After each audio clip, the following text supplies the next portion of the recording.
Hello everyone, আসসালামু আলাইকুম। Welcome to my channel Tamanna art and craft. সবাই কেমন আছেন?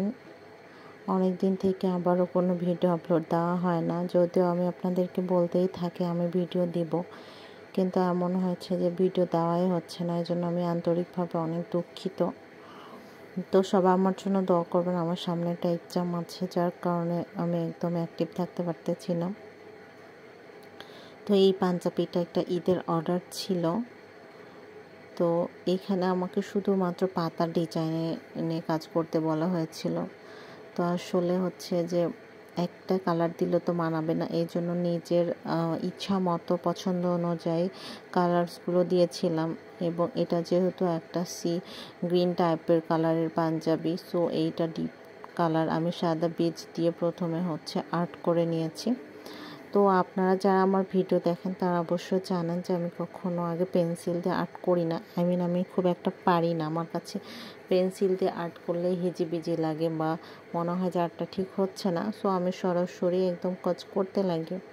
তো এখানে আমি হচ্ছে একটাই তুলি ইউজ করেছিলাম, চিকন সাইজে একটা তুলি। তো আমি যখন যে কালারটা ইউজ করছিলাম সেটাই, যেহেতু একটা কালারই অনেকগুলো পাতাতে ইউজ করেছি, সো সবগুলো কালারে ওইভাবে আগে করে নিয়েছিলাম।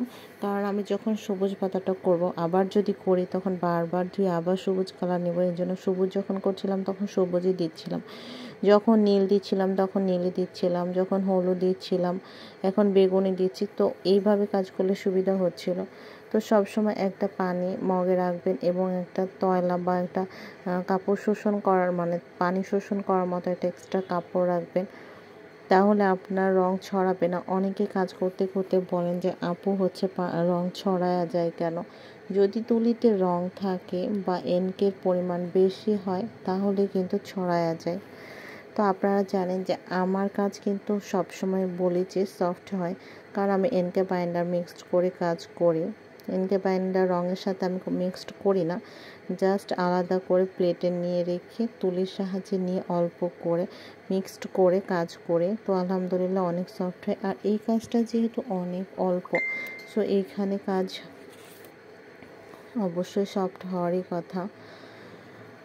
তো আমাকে এই একই ডিজাইনের পাঞ্জাবি 3টা করতে বলা হয়েছিল, 3টা ভিন্ন কালারের পাঞ্জাবিতে একই ডিজাইন একই সাথে করা আসলে কিন্তু মুশকিল। কারণ হচ্ছে একটা কালারের পাঞ্জাবিতে যেটা মানাবে অন্যটাতে সেটা না মানাতেও পারে। এই জন্য আমার হচ্ছে ডিজাইন মেক করতে খুব কষ্ট হচ্ছিল, কালার ম্যাচিং করা। অনেকদিন পর ভয়েস দিতে বসলাম আর আমার বাবু কিন্তু উঠে গেছে। তো যদি আপনাদের কোনো প্রশ্ন থেকে থাকে তাহলে আমাকে অবশ্যই কমেন্ট সেকশানে জানিয়ে দিবেন। তো আজকে এ পর্যন্তই।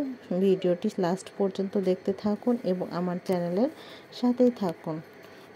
তো ভিডিওটি কেমন হয়েছে এবং এরকম যদি ভিডিও পেতে চান তাহলে অবশ্যই আমার কমেন্ট সেকশানে জানিয়ে দিবেন এবং তামান্না আর্ট অ্যান্ড ক্রাফট চ্যানেলটি অন্যদেরকে দেখার সুযোগ করে দিবেন এবং চ্যানেলটি শেয়ার করবেন, লাইক কমেন্টস করে পাশে থাকবেন। আসলে আমি কখন লাইক কমেন্টস করার কথা বলি না, কারণ যদি আপনাদের উপকার লেগে থাকে তাহলে আপনারা নিজ থেকে কিন্তু আমার চ্যানেলটি শেয়ার করে দিবেন। তো সবাই ভালো থাকবেন, সুস্থ থাকবেন। এ পর্যন্ত আল্লাহ হাফেজ।